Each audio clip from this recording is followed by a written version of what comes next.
بسم اللہ الرحمن الرحیم۔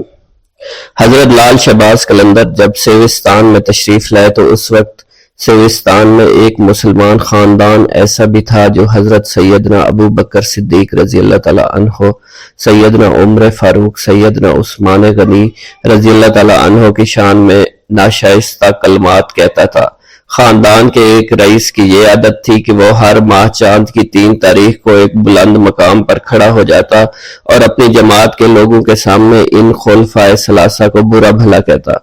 آپ نے جب سیوستان میں قدم رکھا تو لوگوں نے آپ سے اس کی شکایت کی۔ آپ نے فرمایا وہ تینوں بزرگ اللہ کے ہاں مقبول ہیں، اللہ کے حبیب حضرت محمد صلی اللہ علیہ وسلم کے محبوب ہیں، لہذا اللہ عز و جل خود ہی فیصلہ فرمائے گا۔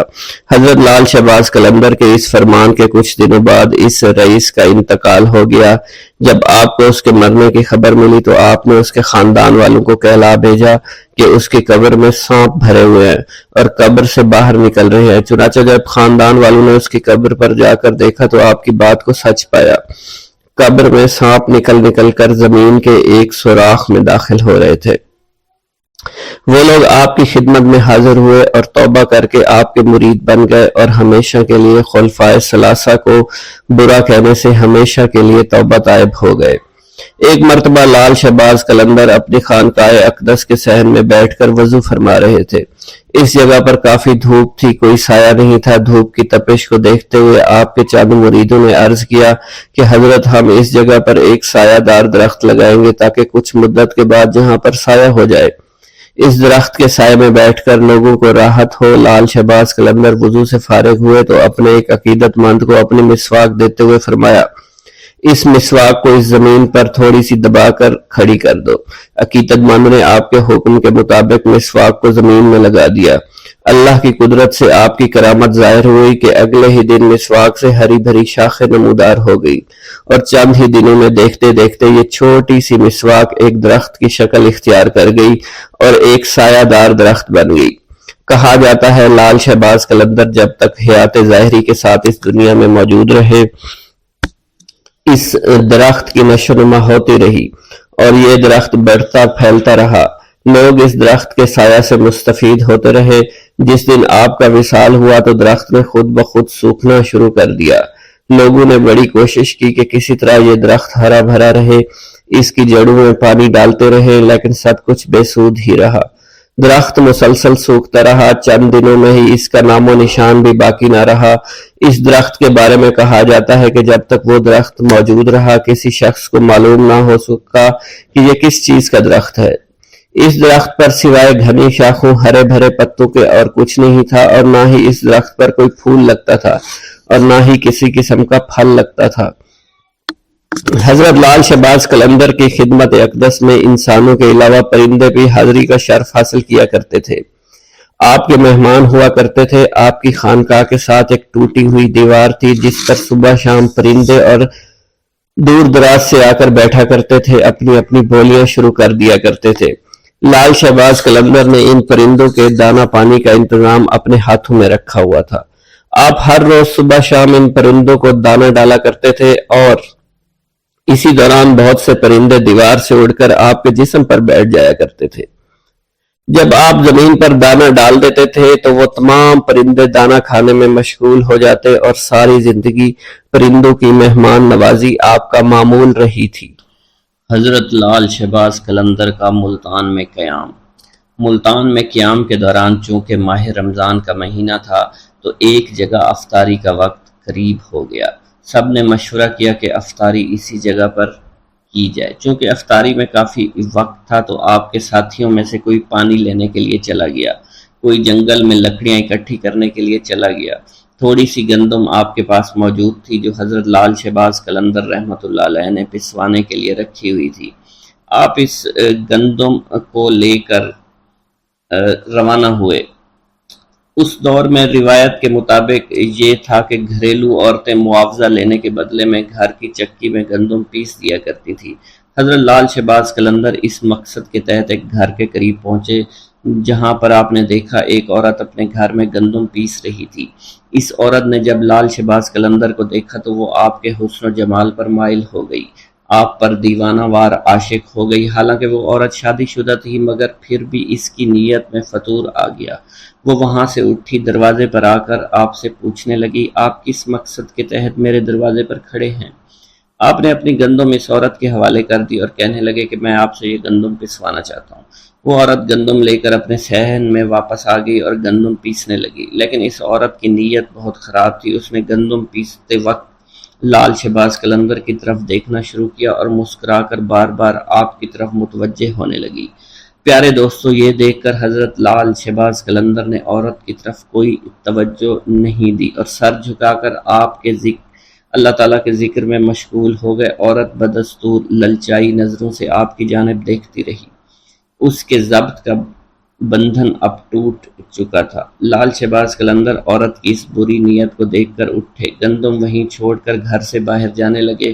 وہ عورت چونکہ بدکار تھی، فوراً ہی سمجھ گئی کہ یہ درویش اب ہاتھ سے نکلنے والا ہے۔ چنانچہ اس نے آگے بڑھ کر آپ کا دامن پکڑ لیا اور زبردستی کرتے ہوئے آپ سے کہنے لگی، اگر آپ نے میری بات نہ مانی تو میں شور مچا دوں گی اور الزام لگا دوں گی۔ حضرت لال شہباز قلندر رحمۃ اللہ علیہ نے اس عورت کو سمجھاتے ہوئے کہا کہ تم ایک شادی شدہ عورت ہو، تمہارے لیے اپنے شوہر کے علاوہ کسی غیر مرد کی طرف بری نگاہ سے دیکھنا بھی بالکل حرام ہے۔ میں اس وقت روزے سے ہوں، مجھے تنگ نہ کرو، مجھے گناہ کی طرف رغبت مت دلاؤ۔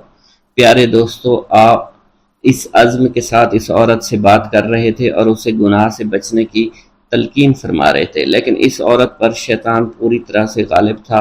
ہوس میں بالکل اندھی ہو چکی تھی۔ اس نے جب دیکھا کہ آپ کسی طرح اس کے قابو میں نہیں آ رہے تو اس نے غصے میں آ کر چور چور کا شور مچانا شروع کر دیا۔ پیارے دوستو، عورت کا شور سن کر ارد گرد کے گھروں سے لوگ دوڑتے چلے آئے، مجمع لگ گیا۔ سب لوگ اس سے پوچھنے لگے، بی بی کیا ہوا؟ عورت نے انہیں سارا واقعہ بیان کر دیا۔ چنانچہ لوگ دونوں کو لے کر شہر کے قاضی کے پاس پہنچ گئے۔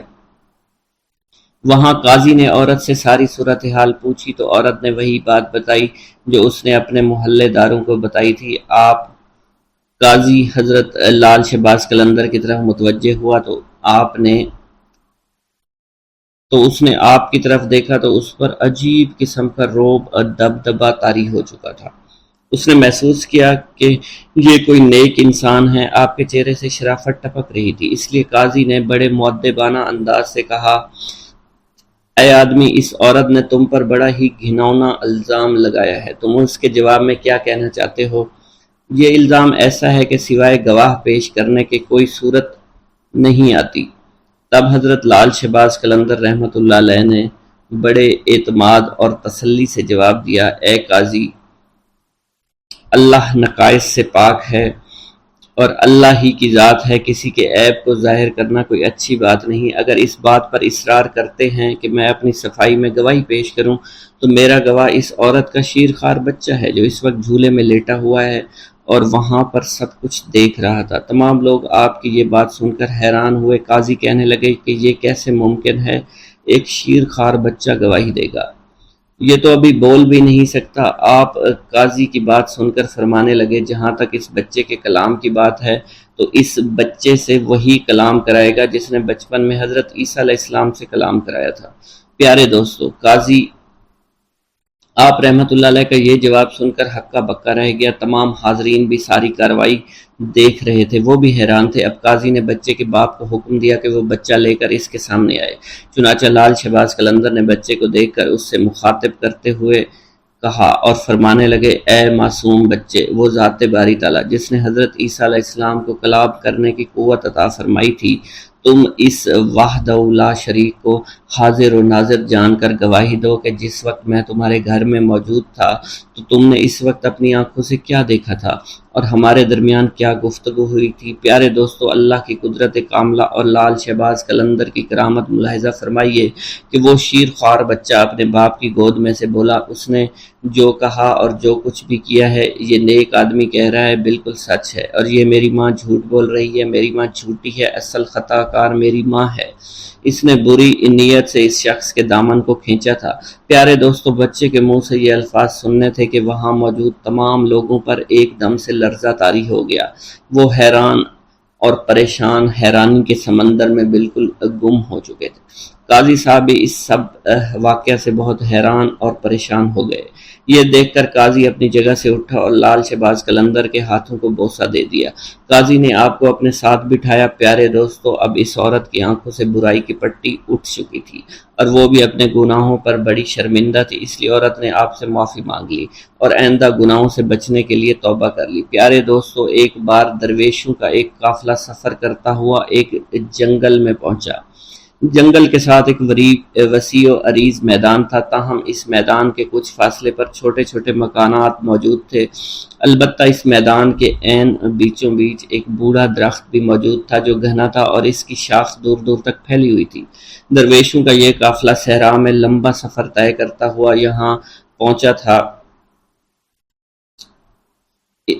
قافلے کے سردار نے انتہائی عاجزی سے اپنے عقیدت مندوں سے کہا، ٹھہر جاؤ، ہماری منزل آ گئی ہے، ہمیں یہیں ٹھہرنا ہے۔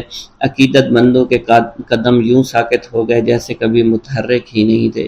ایک مرید خاص نے اپنے رہنما سے پوچھا، یا حضرت، ہمارا قیام اس میدان میں کس جگہ پر ہوگا؟ تو ان کے سردار نے کہا کہ وہ سامنے جو گھنا سایہ دار درخت نظر آ رہا ہے اس کے نیچے ہم قیام فرمائیں گے اور اللہ کی عبادت اور ریاضت کریں گے۔ قافلے کے پیشوا نے ایک لمبی دعا کی اور رب تعالیٰ سے التجا کی کہ وہ دنیا اور آخرت کی بھلائی عطا فرمائے۔ پیارے دوستو، ابھی دعا سے فراغت نہیں ہوئی تھی کہ درخت کے نیچے مقیم مردان خدا نے دیکھا لوگوں کی ایک معقول تعداد دھیرے دھیرے ان مکانوں کی طرف بڑھ رہی تھی، کچھ فاصلے پر جو موجود تھے، اور پھر جو رات اپنے جوبن پر آئی اور مکانات سے ناچ گانے کی آوازیں آنے لگیں۔ یہ آوازیں خاص طور پر ان مکان کے اوپر کے منزلوں سے آتی تھیں۔ مریدین نے بڑی حیرانگی سے ایک دوسرے کی طرف دیکھا کیونکہ یہ آوازیں عبادت کی آوازوں سے مختلف تھیں اور ان کی عبادت میں مخل ہو رہی تھی۔ جب انہوں نے اپنے مرشد کو انتہائی سکون و اطمینان کے ساتھ عبادت میں مشغول دیکھا تو تمام عقیدت مندوں نے اس ہنگامے کے باوجود اپنی ریاضت اور عبادت جاری رکھی، مگر ان کے دل میں پریشانی ضرور تھی۔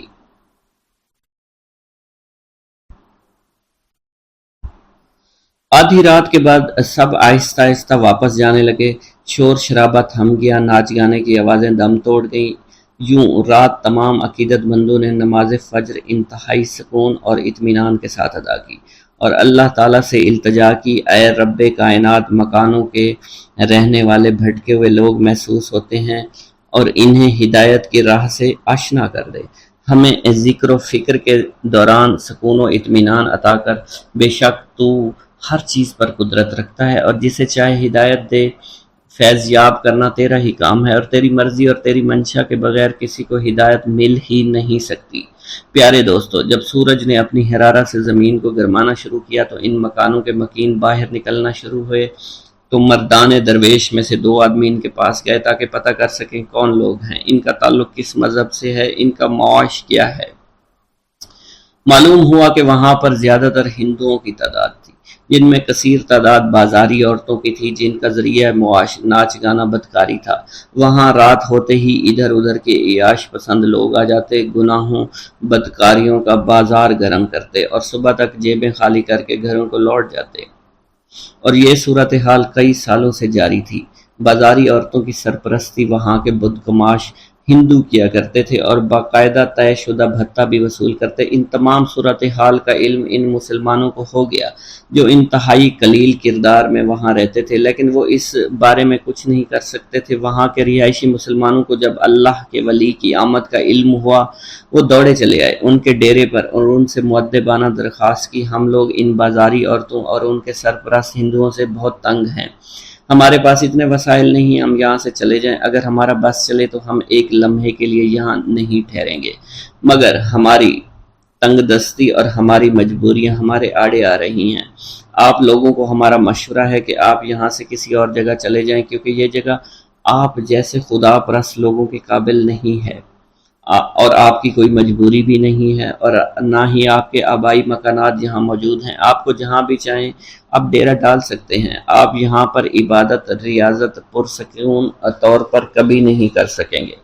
ہم خود یہاں پر بہت زیادہ تنگ ہیں، ہم نہیں چاہتے کہ آپ جیسے نیک دل لوگ اس قدر ناپسندیدہ ماحول میں رہیں اور خواہ تنگ اور پریشان ہوں۔ آپ کی پریشانی ہم سے دیکھی نہیں جائے گی، ہمیں اس بات کا بہت زیادہ دکھ پہنچے گا۔ پیارے دوستوں، مریدین نے بھی اپنے مرشد سے کسی قسم کے جذبات و احساسات کا اظہار کرنا شروع کر دیا، اور اس طرح کہ یا حضرت اس قدر غیر پاکیزہ ماحول میں ہم اپنی عبادات کیسے کریں گے؟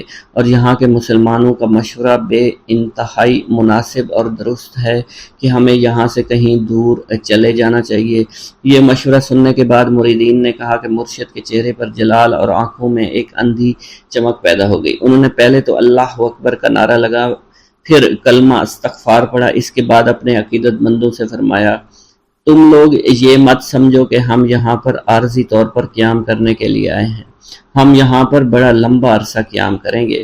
تم لوگ بخوبی جانتے ہو کہ جہاں اندھیرا ہوتا ہے چراغ اور شمع کی ضرورت وہیں پڑتی ہے، اور مسلمان تو شمع کی مانند ہوتے ہیں، ان کی حیثیت چراغ کی طرح ہوتی ہے، اور جہاں اندھیرا نظر آتا ہے وہاں اجالا کرنے کے لیے پہنچ جاتے ہیں۔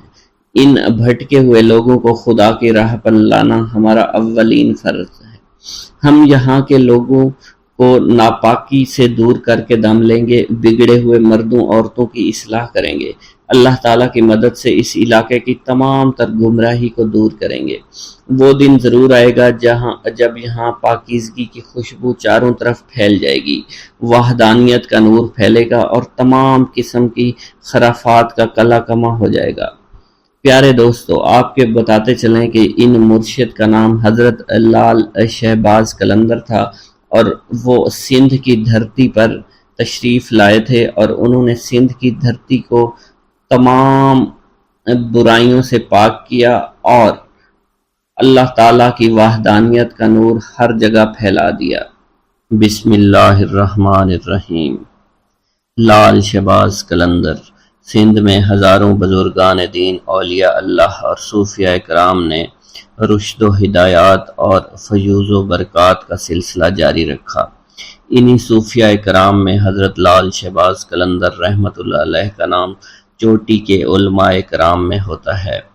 پیارے دوستو، روایت میں آتا ہے کہ حضرت لال شہباز قلندر رحمۃ اللہ علیہ نے ظاہری علوم کی تکمیل کے بعد تصوف و معرفت کے علوم حاصل کرنے کے لیے مروان سے سبزوار کا سفر طے کیا، اور وہاں سید ابراہیم ولی جو کہ حضرت امام موسیٰ کاظم رحمۃ اللہ علیہ کی اولاد میں سے تھے، ان کی خدمت میں رہ کر آپ نے معرفت کے اعلیٰ منازل طے کیے۔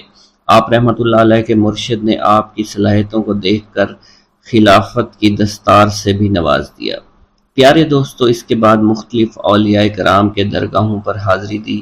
آپ رحمت اللہ علیہ نے حج بیت اللہ کیا، اور اس کے بعد آپ نے سندھ کے علاقوں کا رخ کیا۔ سندھ کا علاقہ حضرت لال شہباز قلندر کے لیے بالکل انجان تھا، آپ یہاں کی زبان اور ثقافت سے واقف نہیں تھے۔ سندھ تشریف لانے کے بعد ایک مقام پر آپ نے قیام کیا، اور ایک دن عشاء کی نماز کے بعد ایک بڑا عجیب واقعہ پیش آیا۔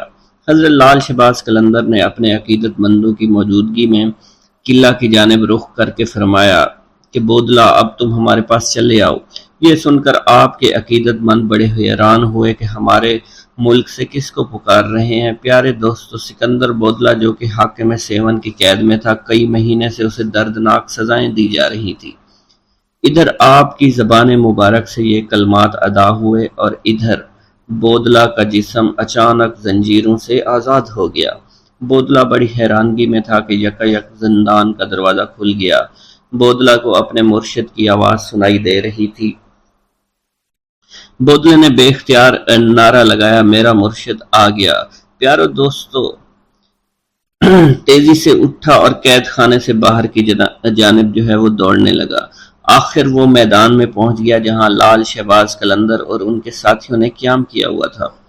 بودلا سے مل کر حضرت لال شہباز قلندر نے اپنے مریدین کو بتایا کہ یہ تمہارا بھائی بودلا ہے، اسے حاکم سیون نے بہت تنگ کیا اور اس مظلوم کو ناحق طور پر جیل میں قید رکھا۔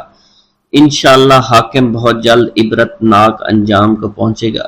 پیارے دوستو، یہ اس وقت کی بات ہے جب سندھ میں لا قانونیت، ظلم و تشدد ہر طرف عام تھا، کوئی کسی کی فریاد نہیں سنتا تھا۔ اس وقت کا مقولہ آج بھی مشہور ہے، اندھیر نگری چوپٹ راج۔ لوگوں کو بے بس اور لاچار دیکھ کر ایک مجذوب جس کا نام سکندر بودلہ تھا، وہ اکثر ایک نعرہ مستانہ لگایا کرتا تھا کہ میرا مرشد آنے والا ہے، ظلم کا زوال ختم ہونے والا ہے۔ سکندر بودلہ سوستان کی پہاڑیوں میں عبادت اور ریاضت کرتا تھا۔ ایک رات سکندر بودلہ نے خواب میں ایسی آواز سنی کہ ایک مرد قلندر آ رہا ہے جو تاریکی کو نور میں بدل دے گا۔ پھر اکثر ان بزرگ کی بات پر یہ کلمات جاری رہتے، میرا مرشد آ رہا ہے۔ پیارے دوستو، اس نعرے کو سن کر شہر کے لوگوں کے دلوں میں یہ دعا اٹھتی تھی کہ خدا کرے کہ ہمارا کوئی نجات دہندہ بڑی جلدی آ جائے، ہمیں راجہ کے ظلم سے بچا لے۔ مجذوب کی آواز ایسی کڑکدار تھی کہ راجہ کے گلے کے دیوار کو چیر کر اندر پہنچ جاتی تھی۔ رات کے اندھیرے اور سناٹے میں یہ پرسوز آواز جو ہے لوگوں کی نیندیں اڑا دیتی تھی۔ شروع میں تو راجہ اور لوگوں نے نعروں کو سن کر نظر انداز کیا، لیکن جب نعروں میں شدت بڑھتی گئی تو وہ بھی حق کے لیے اٹھ کھڑے ہوئے، اور فلک شگاف نعروں نے راجہ کو غصہ دلا دیا، بلکہ راجہ خوف زدہ ہو گیا۔ راجہ نے اپنے سپاہیوں کو حکم دیا کہ اس کو فوراً گرفتار کر کے میرے سامنے پیش کیا جائے۔ راجہ کے سامنے سکندر بودلہ کو پیش کیا گیا تو تب بھی آپ کی زبان پر یہی الفاظ ہے، میرا مرشد آنے والا ہے اور ظلم کا زوال ہونے والا ہے۔ راجہ یہ سن کر غضبناک ہو گیا۔ اس نے سکندر بودلہ کو قید کروا دیا، لیکن قید خانے میں اس کے فلک شگاف نعرے بالکل بند نہیں ہوئے۔ راجہ رات بھر عذاب کی آگ میں جلتا رہا۔ صبح ہوئی تو اس نے اپنے وزیروں کو طلب کیا۔ وزیروں نے کہا کہ اس آدمی کی زبان کاٹ دی جائے۔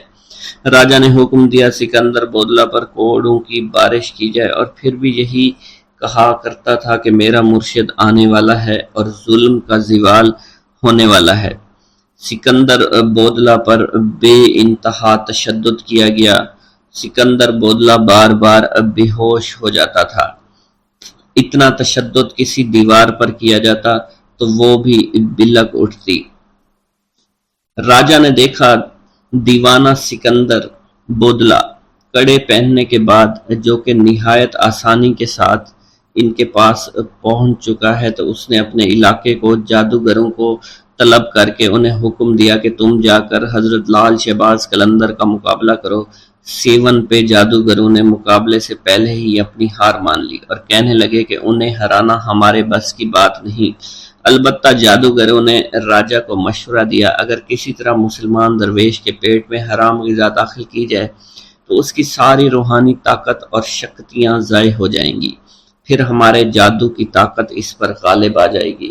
راجہ نے ایک روز اس سے حرام جانور کا گوشت پکایا اور پکوان سجا کر مسلمان درویش حضرت لال شہباز قلندر کی خدمت میں بھجوا دیا۔ جب یہ پکوان حضرت لال شہباز کی خدمت میں پیش کیا گیا تو کھانا دیکھتے ہی قلندر رحمت اللہ علیہ کا چہرہ بالکل بدل گیا۔ آپ نے حکم دیا اس پکوان کو اٹھا دیا جائے،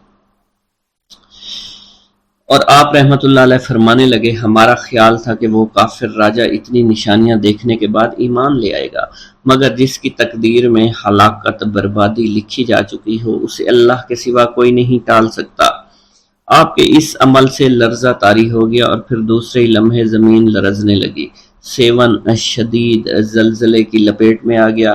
زمین نے 2-3 کروٹیں لی اور طاقت اور اقتدار کا سارا کھیل اچانک ہی ختم ہو گیا۔ ادھر لال شہباز قلندر کے سامنے کھانے کا خوان الٹا پڑا تھا، ادھر حاکم 7 کے قلعے کی بنیادیں الٹ چکی تھی۔ پیارے دوستو، اسی طرح ایک اور روایت میں آتا ہے کہ ایک مجذوب حضرت لال شہباز قلندر کا دیوانہ تھا۔ اس کو ساری دنیا میں حضرت لال شہباز قلندر سے زیادہ کوئی بھی پیار نہیں کرتا تھا۔ بادشاہ اس وقت اس بات سے جلتا تھا کہ میرے خلافت حضرت لال شہباز قلندر کے حق میں نعرے لگانے والا یہ کون ہے۔ اس نے اسے آدمی کو اپنے پاس بلوایا اور اسے حکم دیا کہ کیا تم ہی نعرے لگاتے پھرتے ہو؟ راجہ چوپٹ کو اس مجذوب نے جواب دیا، ہاں میں ہی نعرے لگاتا ہوں، میرا مرشد لال شہباز قلندر ہے۔ یہ کہہ کر اس مجذوب آدمی نے دوبارہ دیوانہ وار اونچی آواز میں نعرے لگانا شروع کر دیا۔ راجہ چوپٹ نے پوچھا، تمہارا نام کیا ہے؟ اس نے کہا، میرا نام سکندر بودلہ ہے۔ تو راجہ چوپڑ نے کہا کہ قلندر کے حق میں نعرے لگانا بند کرو۔ یہ سن کر بودلہ بہار کی آواز میں مزید شدت آ گئی اور اس راجہ کی بد دماغی اپنے عروج کو پہنچ چکی تھی۔ اس نے حکم دیا کہ مجھ سے بغاوت کرنے کے جرم میں اس آدمی کو ذبح کر کے پکایا جائے اور سب لوگ اس کا گوشت کھائیں۔ بادشاہ کا حکم ملتے ہی اس کے سپاہیوں نے سکندر کو جلا کر قتل کر دیا اور ایک بڑے دیگچے میں ان کا گوشت پکایا گیا اور سب لوگوں نے وہ گوشت کھا لیا۔ پیارے دوستو، ادھر لال شہباز قلندر رحمۃ اللہ علیہ دیوانہ وار دھمال ڈال رہے تھے۔ حضرت لال شہباز قلندر معمول کے مطابق بودلہ بہار پکار رہے تھے۔ انہوں نے جیسے ان کلمات کو پکارا تو مختلف روایات میں آتا ہے کہ جن جن لوگوں نے حضرت بودلہ کا گوشت کھایا تھا ان پر عجیب و غریب قہر طاری ہو گیا تھا۔ جو بوٹیاں وہ کھا چکے تھے ان کے منہ اور میدوں سے نکل کر لال شہباز قلندر کے پاس آ گئیں۔ ساری بوٹیاں جمع ہونا شروع ہو گئیں۔ جب بوٹیوں کے تمام اعضاء جمع ہو گئے تو ان اعضاء نے ایک جسم کی شکل اختیار کر لی اور اس جسم نے بھی دھمال ڈالنا شروع کر دی۔ تھوڑی دیر کے بعد وہ جسم دوبارہ ٹکڑے ٹکڑے ہو گیا۔ پیارے دوستو، یہ منظر دیکھ کر راجہ گھبرا گیا تو لال شہباز قلندر نے چوپٹ راجہ سے پوچھا، تو نے میرے مرید کو شہید کیوں کیا؟ تو نے ایسا کام کیوں کیا؟ تو راجہ نے گھبراتے ہوئے بولا کہ اس آدمی کو میں نے اس لیے قتل کروایا ہے کیونکہ میرے قلعے کی دیوار میں ایک کھڑکی ہے جہاں اکثر میری بیٹی بیٹھا کرتی ہے۔ وہ اپنے بالوں کو سنوارتی ہے۔ اس کے بالکل سامنے یہ آدمی رہتا تھا۔ یہ میری بیٹی کا عاشق ہو گیا۔ مجھے علم ہوا تو میں نے رسوائی سے بچنے کے لیے اس آدمی کا قتل کرا دیا۔ پیارے دوستو، یہ سن کر لال شہباز قلندر نے راجہ سے کہا تمہیں اس کا خمیازہ بھگتنا پڑے گا، مگر راجہ لال شہباز قلندر کو دھمکاتے ڈراتے اپنے محل کی جانب چلا گیا۔ پھر لال شہباز قلندر نے اپنے مرید کی یاد میں بے تحاشا روئے۔ آپ نے راجہ چوپٹ کو بد دعا دی جس سے راجہ کا قلعہ ہمیشہ کے لیے الٹ گیا۔ بسم اللہ الرحمن الرحیم۔ مہاراج، یہ وہی شخص ہے جس کے ہاتھوں آپ کی زندگی اور اقتدار کو شدید خطرہ لاحق ہوگا۔ بالآخر چوپٹ راجہ نے اپنے علاقے کے کچھ جادوگروں کو طلب کیا اور درویش کے بارے میں مشورہ کیا۔ بہت غور و فکر کے بعد تمام جادوگر ایک ہی نتیجے پر پہنچے اور ان بدبختوں نے چوپٹ راجہ کے روبرو اس مسلمان درویش کی روحانی طاقتوں کا اعتراف کرتے ہوئے کہا، مہاراج، اس شخص کی اڑان بہت اونچی ہے۔ بدقسمتی سے ہمیں اس مقام تک رسائی حاصل نہیں ہے۔ ہمارا علم و ہنر مسلمان درویش کا کچھ بھی نہیں بگاڑ سکتا۔ جادوگروں کے اس اعتراف پر چوپٹ راجہ بہت برہم ہوا اور ان سے کہا، جب تم لوگ میرے دشمن کو دفع نہیں کر سکتے تو پھر تمہارا عدم اور وجود دونوں برابر ہیں۔ اس دوران ایک جادوگر نے چوپٹ راجہ سے کہا، اگر ایک ترکیب پر عمل کیا جائے تو اس سے آپ کو اپنے دشمنوں سے چھٹکارا مل سکتا ہے۔ چوپٹ راجہ نے وہ ترکیب پوچھی تو جادوگر نے کہا، اگر کسی طرح مسلمان درویش کے شکم میں حرام غذا داخل کر دی جائے تو اس کی ساری روحانی طاقت زائل ہو جائے گی اور پھر ہمارے پاس جادو کی شکتی اس پر غالب آ جائے گی۔ چوپٹ راجہ نے جادوگر کا یہ مشورہ قبول کر لیا اور پھر کچھ دن تک درویش کی خدمت میں حاضر ہو کر اپنے عقیدت کا اظہار کرتا رہا۔ یہ چوپٹ راجہ کی سیاسی چال تھی اور وہ اپنے منافقانہ عمل سے یہ تاثر دینا چاہتا تھا کہ اس نے مسلمان درویش کے وجود کو تسلیم کر لیا ہے۔ آخر چوپٹ راجہ نے ایک روز کسی حرام جانور کا گوشت پکوایا، کئی خوان سجا کر مسلمان درویش کی خدمت میں بھیج دیے۔ خدمتگاروں نے چوپٹ راجہ کی نظر قبول کی اور تمام خوان اپنے مرشد کی خدمت میں پیش کر دیے۔ درویش نے خدام سے پوچھا، یہ کیا ہے؟ خدام نے عرض کیا، راجہ نے آج فقیروں کی دعوت کی ہے۔ درویش نے ایک خان سے کپڑا اٹھایا اور کھانا دیکھتے ہی درویش کا رنگ متغیر ہو گیا۔ پھر چہرے پر غیظ و جلال کے آثار نمایاں ہوئے۔ خدام حیرت و سکوت کے عالم میں مرشد کی بدلتی ہوئی کیفیت کو دیکھ رہے تھے۔ ہمارا خیال تھا کہ وہ کافر اتنی نشانیاں دیکھنے کے بعد ایمان لے آئے گا، مگر جس کی تقدیر میں ہلاکت و بربادی لکھی جا چکی ہو اسے اللہ کے سوا کوئی ٹال نہیں سکتا۔ یہ فرما کر درویش نے کھانے سے بھرا ہوا خوان الٹ دیا۔ درویش کے اس عمل سے خدام پر لرزہ طاری ہو گیا اور پھر دوسرے ہی لمحے زمین پر لرزنے لگی۔ سیون شریف زلزلے کی لپیٹ میں تھا، زمین نے 2-3 کروٹیں لی اور طاقت و اقتدار کا سارا کھیل ہی ختم ہو گیا۔ ادھر درویش کے سامنے خان الٹا پڑا تھا اور ادھر چوپٹ راجہ کے قلعہ کی بنیادیں الٹ گئی تھی۔ سینکڑوں منکرین ملبے میں دب کر ہلاک ہو چکے تھے اور پھر کچھ دن کے بعد ان کی ہڈیاں گل سڑ کر خاک ہو گئیں۔ یہ درویش مشہور بزرگ حضرت سید لال شہباز قلندر تھے، جن کے ہیبت و جلال سے باطل پرستوں کی صفوں میں شگاف پڑ گئے۔ ہزاروں پتھر کے پجاریوں نے اپنے ہاتھوں سے کشکے کے نشان کھرٹ ڈالے اور گلے میں پڑے ہوئے زنار توڑ کر پھینک دیے۔ درختوں، جانوروں، ستاروں، چاند اور سورج کو سجدہ کرنے والوں نے اللہ کی وحدانیت پر گواہی دی اور حضور نبی کریم صلی اللہ علیہ وسلم کی رسالت کا اقرار کیا۔ کتب سیر میں منقول ہے کہ حضرت لال شہباز قلندر کے خوف سے جو طوائفیں ترک سکونت اختیار کر کے کسی اور محلے میں چلی گئی تھی، انہیں سکون قلب میسر نہیں ہو سکا، یہاں تک کہ وہ حضرت لال شہباز قلندر کی خدمت میں دوبارہ حاضر ہوئیں۔ آپ کے دست مبارک پر طائب ہو کر حلقہ اسلام میں داخل ہو گئی۔ حضرت لال شہباز قلندر سیون شریف میں 649 ہجری میں تشریف لائے اور اس ضمن میں انہوں نے ایک فارسی شعر سے تاریخ نکالی ہے: چو باز آشیانہ قدس شہباز، سیوستان را نمودہ جنت آسا، خود تاریخ از روی اخلاص نمود آفتاب دین گفتہ۔ اخلاص کے پہلے حرف الف کے عدد آخری مصرع کے عدد سے جمع کیے جائیں تو 649 ہجری برآمد ہوگا۔ حضرت لال شہباز قلندر رحمت اللہ علیہ، حضرت بہاؤالدین زکریا ملتانی رحمت اللہ علیہ اور ان کے فرزند حضرت صدر الدین عارف رحمت اللہ علیہ کے ساتھ سیر و سفر کرتے ہوئے ٹھٹھا پہنچے اور وہاں آپ کی ملاقات پیر پٹ سیوی سے ہوئی۔ پیر پٹ نے 642 ہجری میں وفات پائی، اس لیے اس سے ظاہر ہوتا ہے کہ آپ اس سے پہلے سندھ میں وارد ہوئے۔ سیر و سیاحت کے بعد 649 میں سیون میں آ کر قیام کیا۔ تاریخ مصنوعی اور تاریخ فیروز شاہی میں ملتان کے گورنر سلطان محمد سے آپ کی ملاقات کا ذکر بھی آیا ہے۔ سلطان محمد غیاث الدین بلبن کے فرزند تھے اور 669 ہجری میں ملتان کے حاکم مقرر ہوئے۔ حضرت بہاؤالدین زکریا ملتانی کا وصال 661 ہجری میں ہوا تھا۔ اس سے واضح ہوتا ہے کہ حضرت لال شہباز قلندر 661 ہجری سے پہلے ملتان گئے تھے، جب حضرت بہاؤالدین زکریا ملتانی زندہ تھے، اور 669 کے بعد بھی ملتان گئے تھے جب سلطان محمد ملتان کے گورنر تھے۔ سیون میں آنے سے پہلے حضرت لال شہباز قلندر نے لکی میں حضرت سید صدر الدین سے ملاقات کی اور ان سے فرمایا: آپ اپنی اولاد میں سے ایک بیٹا مجھے ساتھ دے دیجئے تاکہ وہ ہمیشہ میرے ساتھ رہے۔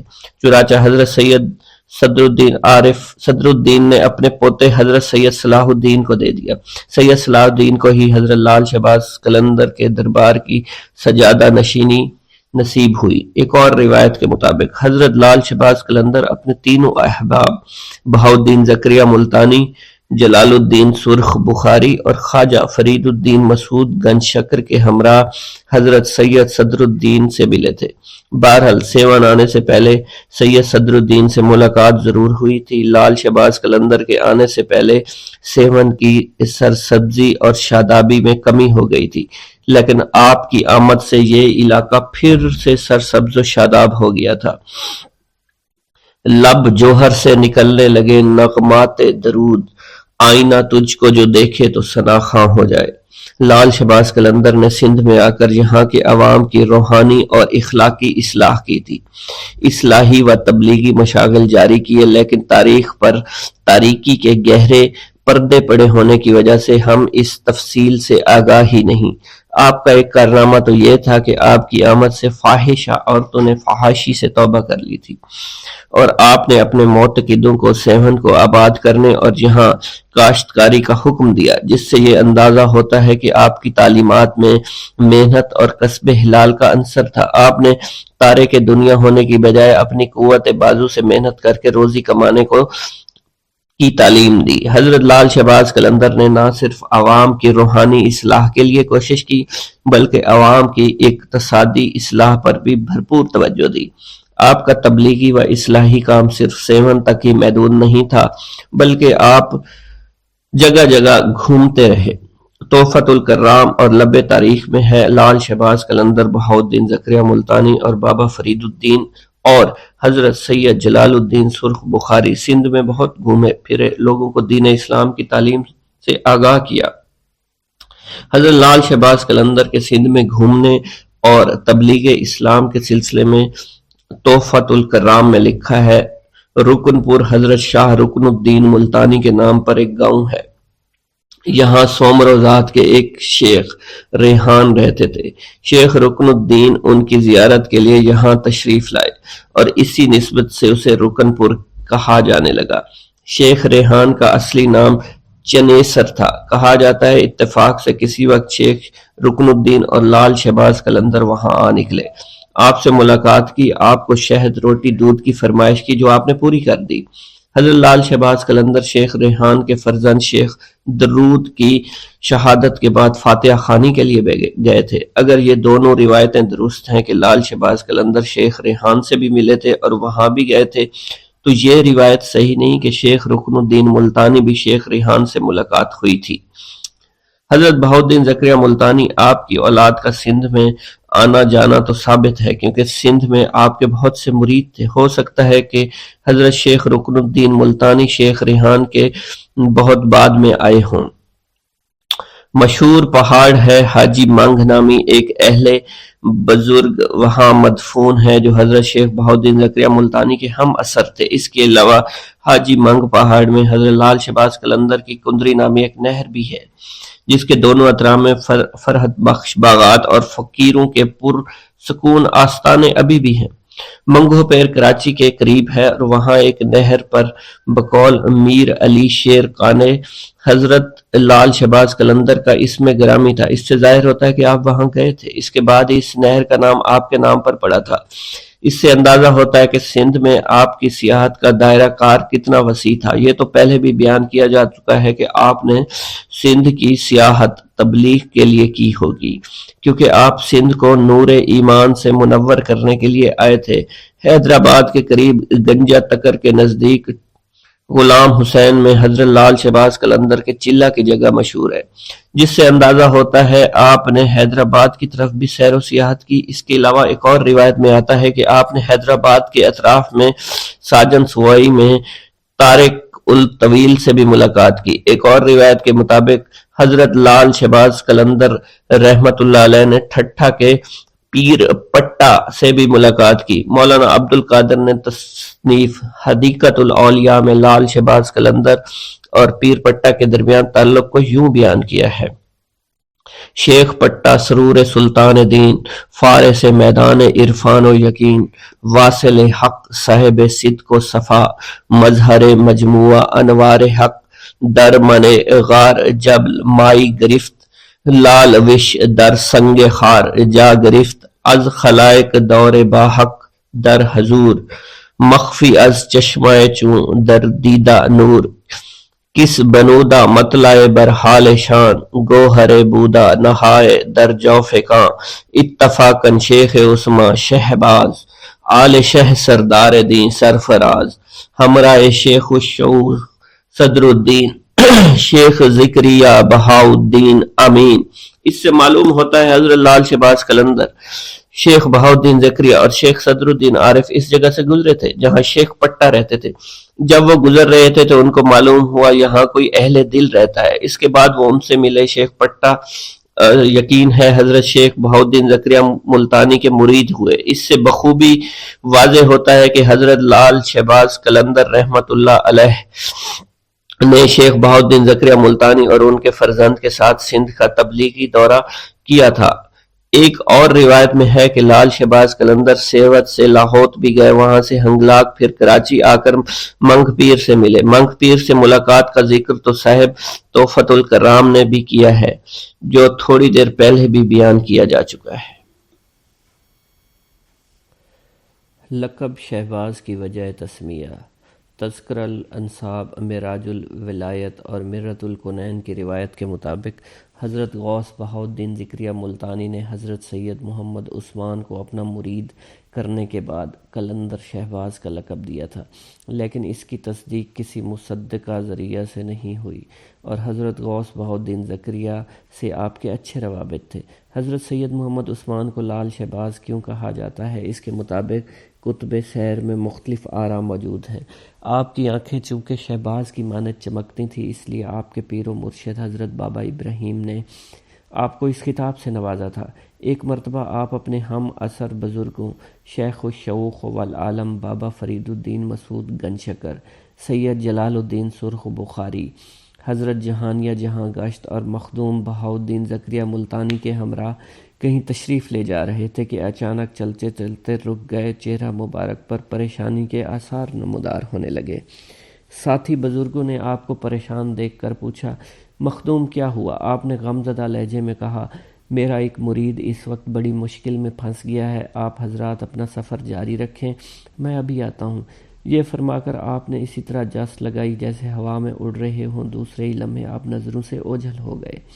کچھ دیر بعد بابا فرید الدین مسعود گنجشکر، جلال الدین سرخ بخاری اور مخدوم بہاؤالدین ذکریہ ملتانی نے آپ کو سامنے سے آتے دیکھا۔ آپ کے ہمراہ ایک اجنبی شخص تھا۔ پھر چاروں بزرگ اپنی منزل پر پہنچ گئے تو ایک نے دریافت کیا، مخدوم کیا یہ وہی بزرگ ہے جس کی وجہ سے آپ پریشان تھے؟ آپ نے کہا، حق تعالیٰ کا شکر ہے، اس نے میرے مرید کو گرداب بلا سے نکال کر عافیت کے ساحل تک پہنچا دیا ہے۔ آپ کی یہ کرامت دیکھ کر تینوں عارفان وقت بے ساختہ پکار اٹھے، مخدوم آپ شہباز ہیں۔ چنانچہ اس دن سے ہی حضرت سید عثمان کا لقب شہباز مشہور ہو گیا، پھر یہ لفظ کثرت استعمال کی وجہ سے شہباز ہو گیا۔ اس قسم کی ایک روایت اور بھی ہے، اور جواہر فریدی میں اس طرح بیان ہوئی ہے، آپ کا ایک مرید دوسرے شہر میں رہتا تھا، دشمنوں نے اس کے خلاف سازش کی، اسے ایک سنگین مقدمے میں پھنسوا دیا۔ مقدمہ قاضی کی عدالت میں پیش ہوا۔ آپ کے مرید نے پرزور لہجے میں صفائی پیش کرتے ہوئے کہا، میں اللہ کو حاضر ناظر جان کر کہتا ہوں، میرا اس جرم سے کوئی تعلق نہیں۔ قاضی کو ایک مسلمان کے بیان پر یقین آ گیا۔ مخالفین نے عدالت میں جھوٹے گواہ کھڑے کر دیا۔ وہ لوگ بھی اللہ کو حاضر ناظر جان کر قسمیں اٹھاتے رہے کہ یہ شخص مجرم ہے، موت کے خوف سے جھوٹ کا سہارا لے رہا ہے۔ قاضی نے آپ کے مرید سے کہا، تمہارے خلاف بہت سی شہادتیں موجود ہیں، اگر تم ایک بھی گواہ پیش کر دو میں تمہیں رہا کر دوں گا۔ دشمن بہت ہی زیادہ با اثر تھے، اس لیے آپ کے مرید کے حق میں کوئی ایک گواہی نہیں آئی۔ نتیجتاً قاضی نے اسے پھانسی کی سزا سنائی۔ آپ اپنے بزرگ دوستوں کے ہمراہ سفر میں تھے، آپ کو مرید کی پکار سنائی دی، آپ نے اس کا حال دیکھا، سپاہی اسے کھینچتے ہوئے پھانسی کی تختے کی طرف لے جا رہے تھے۔ اسی دوران مغرب کی جانب سے سیاہ آندھی اٹھی، چاروں طرف پھیل گئی، ہر جانب اندھیرا پھیل گیا، پھر گرد و غبار صاف ہوا تو سپاہی حیرت سے منہ تک رہے تھے۔ قیدی کہیں غائب ہو چکا تھا جسے کچھ دیر بعد پھانسی دینے والی تھی۔ آپ اپنے مرید کو چھڑا کر لے گئے۔ قلندر کے اس روحانی تصرف کو دیکھ کر ان کے ہم عصر بزرگوں نے آپ کو شہباز کا لقب دیا تھا۔ حضرت لال شہباز قلندر آذربائیجان کے ایک گاؤں مروند میں پیدا ہوئے۔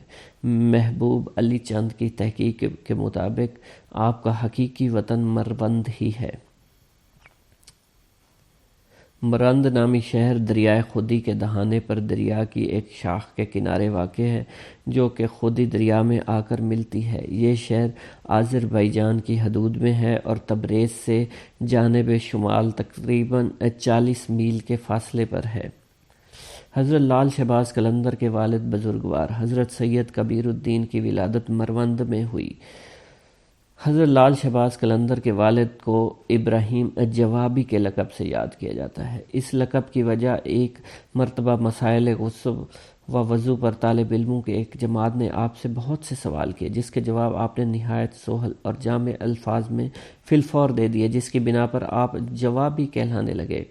آپ کو سیر و سیاحت کا شوق تھا۔ آپ شہید کربلا امام حسین کے بازار اقدس کی زیارت کے لیے کربلائے معلیٰ تشریف لے گئے اور وہاں سے معرفت ولایت کے اسرار و رموز میں آپ کو بے پناہ آگاہی حاصل ہوئی۔ حضرت سید کمیر الدین کا زیادہ وقت عبادت اور ریاضت میں گزرتا تھا۔ آپ درجات عرفان میں یکتائے زمانہ تھے۔ آپ نے اپنی آخری عمر میں بادشاہ وقت کی صاحبزادی سے شادی کی جو ایک خواب کی مرہون منت ہے۔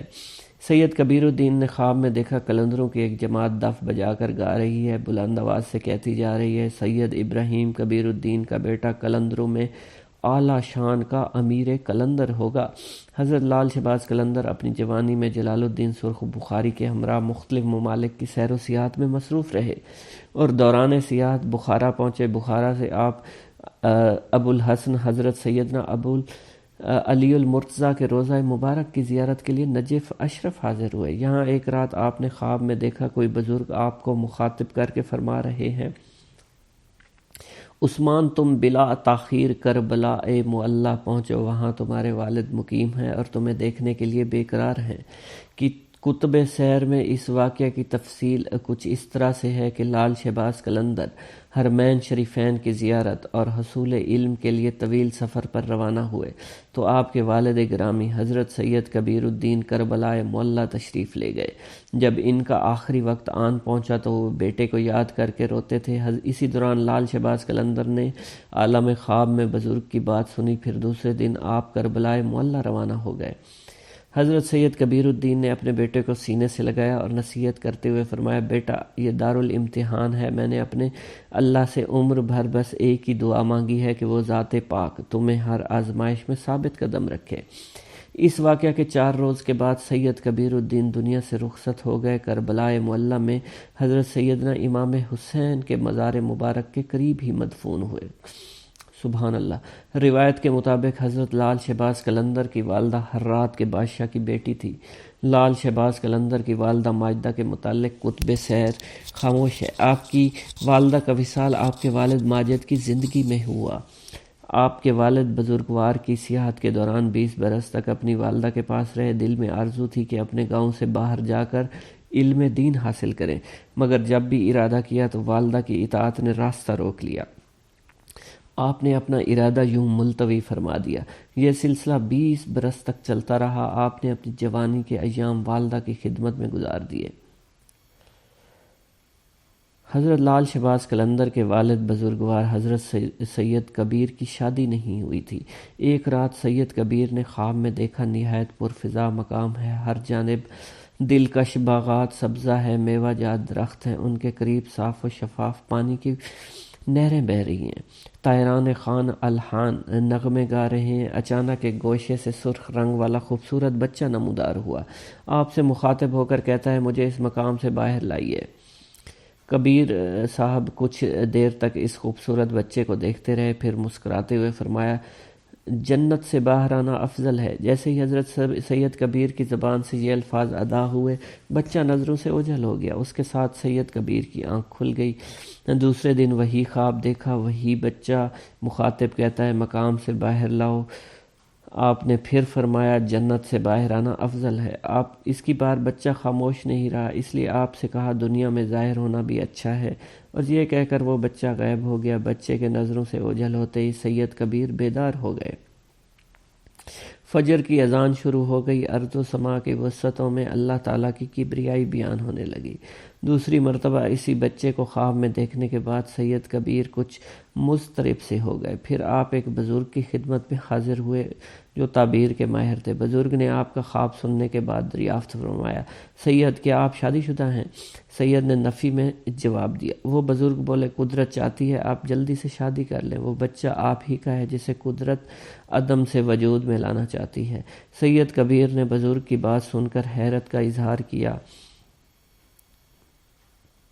لب تاریخ کی روایت کے مطابق ہرات کے بادشاہ نے بھی ایک خواب دیکھا تھا۔ اسے خواب میں ہدایت کی گئی وہ اپنی بیٹی کا عقد حضرت سید کبیر سے کر دیں۔ الغرض یہ شادی ہو گئی۔ پھر حضرت سید کبیر لال شہباز قلندر اس جہان فانی میں تشریف لائے۔ لب تاریخ کے مؤلف نے بادشاہ اس کی بیٹی کے نام تحریر نہیں کیے گئے۔ میری بیٹی، میں تم کو یہ بشارت دیتی ہوں کہ تمہارا فرزند اللہ کا محبوب ترین بندہ ہوگا۔ حضرت رابعہ بصری نے ایک رات خواب میں آپ کی والدہ کو بتایا، میری بیٹی، میں تم کو یہ بشارت دیتی ہوں، تمہارا فرزند اللہ کا محبوب برگزیدہ بندہ ہوگا اور مشہور قلندر ہوگا۔ اس کی ذات سے اللہ تعالیٰ بے شمار گناہگاروں کی توبہ قبول فرمائیں گے۔ میری بیٹی، جب وہ پیدا ہو تو اس کے دونوں کانوں میں بلند آواز سے کلمہ طیبہ کہنا اور اپنے فرزند کو میرا سلام کہنا۔ ویران یہ دل حال زبوں دیدہ پرنم، خاموش ہیں لیکن لب اظہار بہت ہیں۔ فیضان جنوں سے ہمیں آسان نظر آئے وہ مرحلے جو عشق میں دشوار بہت ہیں۔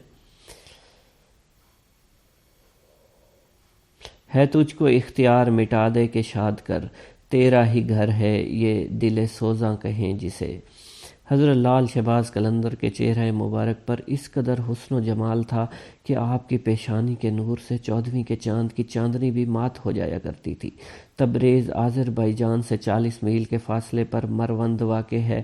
اس میں ایک قلعہ اور خوبصورت مسجد ہے اور مروند کو چاروں طرف سے باغات نے گھیر رکھا ہے۔